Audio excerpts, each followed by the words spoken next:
এখন আমরা আসব আলফা কণা কি, এটির উৎস। হিলিয়াম পরমাণু থেকে 2টি ইলেকট্রন অপসারিত হলে, বানান ভুল হয়েছে, অপসারিত হলে যে নিউক্লিয়াস পাওয়া যায় তাকে আলফা কণা বা আলফা রশ্মি বলে। তাহলে হিলিয়াম পরমাণু থেকে 2টা ইলেকট্রন যদি চলে যায়, 2টা ইলেকট্রন চলে গেলে কক্ষপথ তো থাকলো না, শুধু নিউক্লিয়াস পড়ে থাকলো, এবং সেখানে আলফা কণাতে আমরা জানি যে 2টা প্রোটন আর 2টা নিউট্রন থাকে, এবং ইলেকট্রন দুটি চলে গেলে চার্জ 2+ হয়ে যায়। এটাকেই আসলে আলফা কণা বলছি। উৎস কিছু কিছু তেজস্ক্রিয় পদার্থ যেরকম রেডিয়াম, ইউরেনিয়াম ইত্যাদি মৌল থেকে স্বতঃস্ফূর্তভাবে আলফা কণা নির্গত হয়, অর্থাৎ কিছু করতে হয় না, স্পন্টেনিয়াসলি আলফা কণা নির্গত হতে থাকে। এটা তেজস্ক্রিয় পদার্থ হতে হবে। যেরকম ইউরেনিয়াম পারমাণবিক সংখ্যা 92, এখান থেকে আলফা কণা যদি নির্গত হয়, আলফা কণা এভাবে লিখতে হয়। এখানে আমরা দেখতে পাচ্ছি পারমাণবিক সংখ্যা 2 এবং ভর সংখ্যা হচ্ছে 4। যেহেতু 2টা ইলেকট্রন চলে গেছে তাই চার্জ হচ্ছে 2+। তাহলে ইউরেনিয়াম থেকে আলফা কণা যদি নির্গত হয় তাহলে থোরিয়াম হবে, আর হচ্ছে আলফা কণা তৈরি হবে।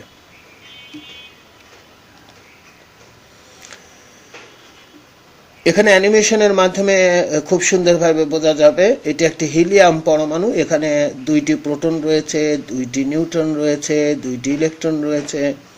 কিভাবে একটি পরমাণু চার্জ যুক্ত হয় তা এখানে দেখানো হবে। তো সামগ্রিকভাবে অণুটি কিন্তু প্রথমে নিরপেক্ষ থাকে। এখান থেকে যখন ইলেকট্রন চলে যাবে, যেরকম আমি দেখাচ্ছি, এখান থেকে ইলেকট্রন চলে গেল, অতএব মাইনাসটা চলে গেল, ফলে সামগ্রিকভাবে কিন্তু এটি 1+ হয়ে গেল, +1 হয়ে গেল চার্জ। যখন আর একটি ইলেকট্রন চলে গেল তখন কিন্তু +2 চার্জ। কক্ষপথে যেহেতু ইলেকট্রন নাই তাই কক্ষপথ আসলে থাকবে না, এটি কিন্তু 2+, কাজে এটি হচ্ছে আলফা কণা।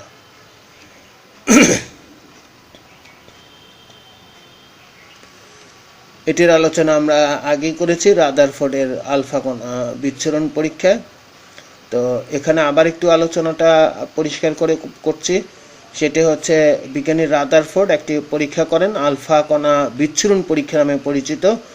উনি একটি পাতলা পাত নেন, সোনার পাতলা পাত, খুবই পাতলা।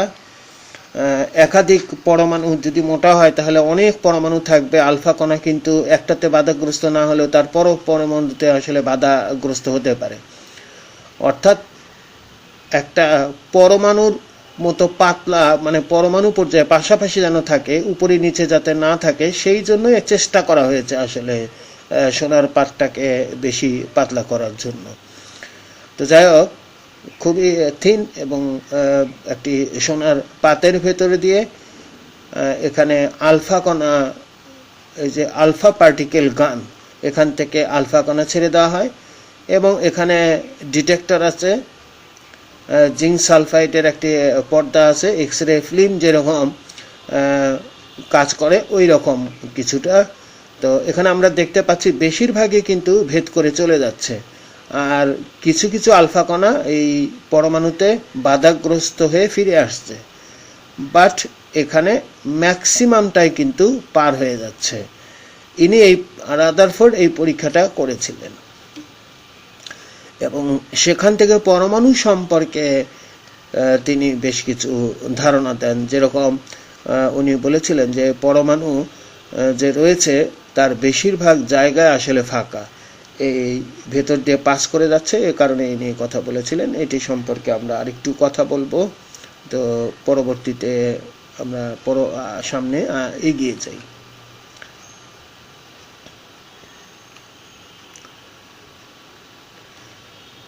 এখানে দ্বিমাত্রিকভাবে আমি একটু দেখানোর চেষ্টা করেছি একটি পরমাণু নিয়ে। এটি আসলে একটি কাল্পনিক, এভাবে একটি পরমাণু থাকে না, একাধিক পাশাপাশি অনেক পরমাণু থাকে, কিন্তু আমি বোঝানোর স্বার্থে আসলে একটি পরমাণু নিয়েছি, এটি গোল্ড। এখানে ইলেকট্রন সংখ্যা আসলে হিসাব করে লাভ নেই, কারণ এটি একটি নমুনা হিসাবে আসলে দেওয়ানো হয়েছে মূল ঘটনা বোঝানোর জন্য।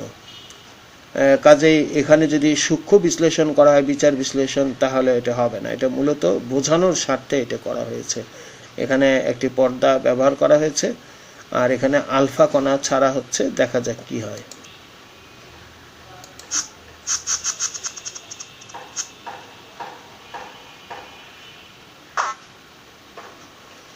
এখানে আমরা দেখতে পেলাম যে সরাসরি এখানে বাধাগ্রস্ত হয়ে কিন্তু এখানে চলে আসছে। বিষয়টি আরেকবার একটু দেখি।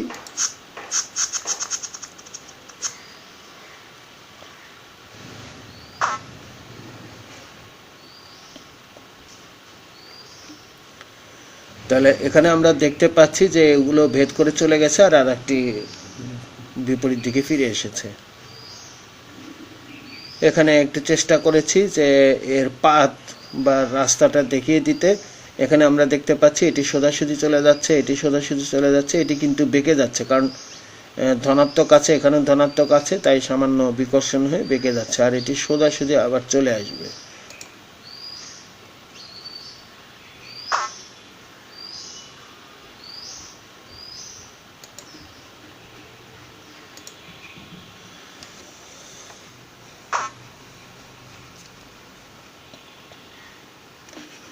আমরা আসলে যত সহজে অ্যানিমেশন দিয়ে বিষয়গুলো বুঝতে পারছি, তখন কিন্তু বিষয়টি এরকম ছিল না, বা এরকমভাবে আসলে দেখাও তো আসলে যায় না। এখানে মূলত এই জিঙ্ক সালফাইডের যে পর্দা রয়েছে সেখানে স্পট দেখে এই সমস্ত কল্পনা করা হয়েছে। আমরা যেটি করছি সেটি হচ্ছে তারা পরীক্ষা করেছেন, তারা ডিপ থিঙ্কিং করেছেন, বিভিন্নভাবে চেষ্টা করেছেন পরমাণু গঠন সম্পর্কে বের করার জন্য। আমরা শুধু তাদের বিষয়গুলোই আসলে বোঝার চেষ্টা করেছি যে ওনারা কিভাবে এই বিষয়গুলো করেছেন আর কি কি বলে গেছেন, এটি আমাদের বুঝবার বিষয়। তাদের মতো কষ্ট করে আমাদের আসলে এখন আর কিছুই করতে হচ্ছে না। তো রাদারফোর্ডের আলফা কণা বিক্ষেপণ পরীক্ষাটা আসলে কি? হিলিয়াম পরমাণু থেকে 2টি ইলেকট্রন অপসারণের ফলে যে নিউক্লিয়াস পাওয়া যায় তাকে আলফা কণা বা আলফা রশ্মি বলে, সেটি আমরা জেনে গেছি আগেই। পরমাণুর গঠন সম্পর্কে ধারণা পাওয়ার জন্য বিজ্ঞানী রাদারফোর্ড প্রচণ্ড গতিসম্পন্ন আলফা কণাসমূহকে একটি পাতলা সোনার পাতের উপরে নিক্ষেপ করেন এবং এ থেকে পরমাণুর গঠন সম্পর্কে গুরুত্বপূর্ণ তথ্য পান। এ পরীক্ষা রাদারফোর্ডের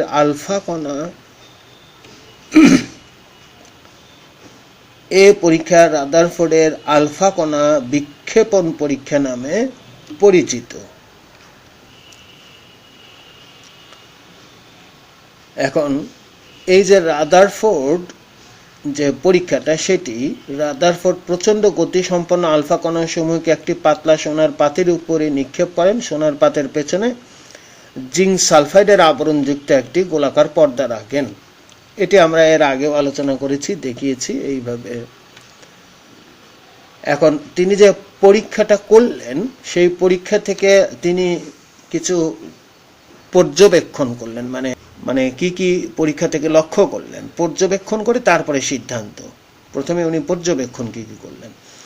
তো ওই পরীক্ষা থেকে আমরা দেখতে পেলাম যে প্রায় 99% আলফা কণায় এই পাত ভেদ করে সোজাসুজি চলে যায় এবং জিঙ্ক সালফাইডের পর্দাকে দীপ্তমান করে। তবে মাত্র কয়েকটি আলফা কণা তাদের সোজা পথ বেঁকে যায়, আর খুবই কম সংখ্যক আলফা কণা সোজা বিপরীত দিকে ফিরে আসে। এটা আমি অ্যানিমেশনের মাধ্যমে আসলে দেখিয়েছি যে বেশিরভাগ চলে যায়, দু একটা বেঁকে চলে যাচ্ছে, রিপালশন হয়ে, বিকর্ষণ হয়ে, আর দু একটা সোজাসুজি ফিরে আসছে। এই পর্যবেক্ষণ বিশ্লেষণ করে রাদারফোর্ড পরমাণুর গঠন সম্পর্কে যেসব সিদ্ধান্তে উপনীত হন, সেই বিষয়গুলো আমরা এখানে জানব।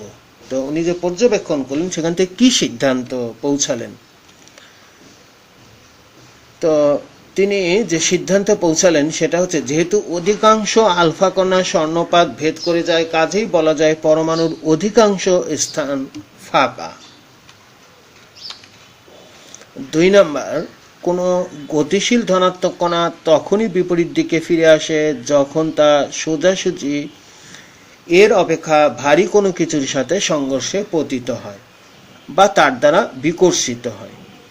তাহলে এখানে আমরা কি বুঝলাম, যে কোনো গতিশীল ধনাত্মক কণা, আলফা কণা যেহেতু গতিশীল ধনাত্মক কণা এবং সে যেহেতু সরাসরি ফিরে আসছে, তাহলে বুঝতে হবে নিশ্চয়ই সেখানে একই আধানযুক্ত অর্থাৎ ধনাত্মক আধানযুক্ত কিছুর সাথে বাধাগ্রস্ত হয়েছে এবং তার চেয়ে অপেক্ষাকৃত ভারী। অর্থাৎ এখান থেকে বোঝা যাচ্ছে যে তার ভেতরের কোনো এক জায়গায় ধনাত্মক চার্জযুক্ত কিছু রয়েছে। অর্থাৎ পরমাণুর সমগ্র ভর পরমাণুর কেন্দ্রে ক্ষুদ্র স্থানে রয়েছে। মূলত নিউক্লিয়াসে যে ধনাত্মক চার্জ রয়েছে সেটি বোঝানো হচ্ছে। যেহেতু আলফা কণা ধনাত্মক চার্জযুক্ত এবং এক্ষেত্রে বিকর্ষিত হয়, সেহেতু পরমাণুর কেন্দ্রেও ধনাত্মক চার্জযুক্ত এই কণা সমূহের ভর পরমাণুর ভরের প্রায় সমান। এর নামকরণ করা হয় নিউক্লিয়াস। যেহেতু অধিকাংশ আলফা কণা স্বর্ণপাত ভেদ করে যায়, কাজে বলা যায় পরমাণুর আকারের তুলনায় নিউক্লিয়াসের আকার খুবই ছোট। পরমাণুর আকার 10⁻⁸ সেন্টিমিটার। আচ্ছা, পরমাণুটি তার নিউক্লিয়াস থেকে প্রায় 10,000 থেকে 1,00,000 গুণ বড়। এটি আমরা বিষয়টি বলছি যে পরমাণুটি তার নিউক্লিয়াস থেকে প্রায় 10,000 থেকে 1,00,000 গুণ বড়। এটি কম্পেয়ার করার জন্য কখনো কখনো এই বিষয়টি বলা হয় যে একটা ফুটবল মাঠ, সেই ফুটবল মাঠের কেন্দ্রে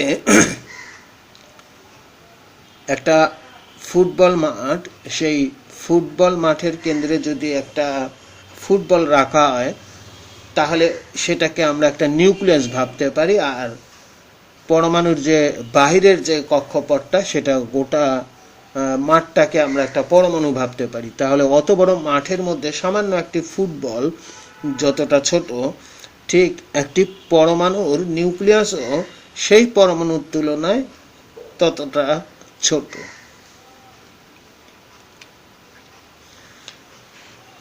রাদারফোর্ডের পরমাণু মডেলের সংক্ষিপ্ত বর্ণনা। রাদারফোর্ডের যে পরমাণু মডেল রয়েছে তার সংক্ষিপ্ত বর্ণনা। 1911 খ্রিস্টাব্দে বিজ্ঞানী রাদারফোর্ড তার বিখ্যাত আলফা কণা বিক্ষেপণ পরীক্ষার সিদ্ধান্তসমূহ এবং সনাতন বলবিদ্যার ভিত্তিতে, এখানে মনে রাখতে হবে রাদারফোর্ড যে তত্ত্বগুলো দিয়েছেন সেটি হচ্ছে সনাতন বলবিদ্যা অর্থাৎ ক্লাসিক্যাল মেকানিক্স, সনাতন বলবিদ্যার ভিত্তিতে পরমাণুর গঠন সংক্রান্ত একটি মডেল উপস্থাপন করেন। তো তার মতে পরমাণুর গঠন একটি ক্ষুদ্র সৌরজাগতিক সিস্টেমে তুল্য। তাই এই মডেলকে রাদারফোর্ডের সোলার সিস্টেম অ্যাটম মডেল বলা হয়। বিষয়টি আরেকবার আলোচনা করছি। রাদারফোর্ডের পরমাণু মডেল নিয়ে আমরা আলোচনা করছি। রাদারফোর্ডের পরমাণু মডেল এখানে আমরা বর্ণনা করব। ইতিমধ্যে অনেক আলোচনাই হয়েছে, কিন্তু লিখিত রূপটা কীরকম সেটি এখানে দেখানোর চেষ্টা করছি। 1911 খ্রিস্টাব্দে বিজ্ঞানী রাদারফোর্ড তার বিখ্যাত আলফা কণা বিক্ষেপণ পরীক্ষার সিদ্ধান্তসমূহ ও সনাতন বলবিদ্যার ভিত্তিতে পরমাণুর গঠন সংক্রান্ত একটি মডেল উপস্থাপন করেন। তার মতে পরমাণুর গঠন একটি ক্ষুদ্র সৌরজাগতিক সিস্টেম তুল্য। অর্থাৎ উনি সৌরজগতে গ্রহ, সূর্যের চারিপাশে যেভাবে গ্রহগুলো ঘোরে ঠিক সেরকম নিউক্লিয়াসের চতুর্দিকেও ইলেকট্রন ঘোরে, এটি তুলনা করেছেন আর কি। সেই জন্য তার এই মডেলকে সোলার সিস্টেম অ্যাটম মডেল বলা হয়। রাদারফোর্ডের সেই মডেলকে বলা হয় সোলার সিস্টেম অ্যাটম মডেল, অর্থাৎ সৌরজগতের সাথে উনি তুলনা করেছেন। তো রাদারফোর্ডের পরমাণু মডেলটি যেটি, সেটা হচ্ছে পরমাণুর কেন্দ্রস্থলে একটি ধনাত্মক চার্জবাহী ভারী বস্তু বিদ্যমান। এই ভারী বস্তুকে নিউক্লিয়াস বলা হয়। পরমাণুর মোট আয়তনের তুলনায় নিউক্লিয়াসের আয়তন অতি নগণ্য। নিউক্লিয়াসে পরমাণুর সমস্ত ভর কেন্দ্রীভূত থাকে। পরমাণু বিদ্যুৎ নিরপেক্ষ, অতএব নিউক্লিয়াসের ধনাত্মক চার্জ সংখ্যার সমান সংখ্যক ইলেকট্রন নিউক্লিয়াসকে পরিবেষ্টিত করে রাখে। সৌরজগতে সূর্যের চারিদিকে ঘূর্ণমান গ্রহসমূহের মতো ইলেকট্রনগুলো নিউক্লিয়াসের চারিদিকে সতত ঘূর্ণায়মান।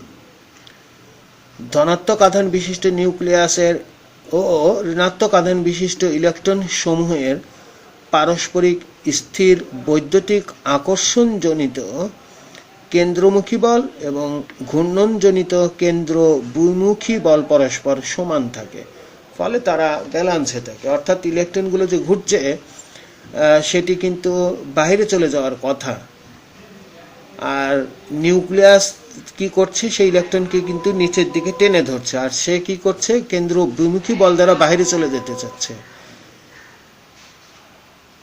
এই দুটির ব্যালান্সেই আসলে ইলেকট্রনগুলো নিউক্লিয়াসের চারিদিকে ঘুরতে থাকে। সৌরজগতে সূর্য ও গ্রহগুলোর মধ্যে যেরূপ মহাশূন্য নামক ফাঁকা স্থান রয়েছে, তেমনি পরমাণুর অভ্যন্তরে নিউক্লিয়াস ও নিউক্লিয়াস বহির্ভূত ইলেকট্রন ব্যতীত প্রায় সমস্ত অংশই ফাঁকা বা শূন্য স্থান। নিউক্লিয়াসের ব্যাসার্ধ পরমাণুর ব্যাসার্ধের তুলনায় অত্যন্ত ক্ষুদ্র। ইলেকট্রনগুলো নিউক্লিয়াসের ব্যাসার্ধের প্রায় লক্ষ গুণ বেশি ব্যাসার্ধ সম্পন্ন অঞ্চলে ঘূর্ণায়মান, তাই পরমাণুর অধিকাংশ স্থানই ফাঁকা। রাদারফোর্ডের পরমাণু মডেলের সীমাবদ্ধতা কি? সৌরমণ্ডলের গ্রহসমূহ সামগ্রিকভাবে চার্জবিহীন, অথচ ইলেকট্রন সমূহ ঋণাত্মক চার্জযুক্ত।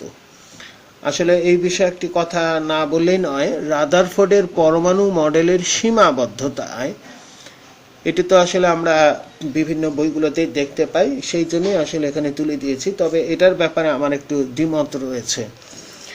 সীমাবদ্ধতার কথায় বলা হচ্ছিল যে সৌরমণ্ডলের গ্রহসমূহ সামগ্রিকভাবে চার্জবিহীন আর ইলেকট্রন সমূহ ঋণাত্মক চার্জযুক্ত।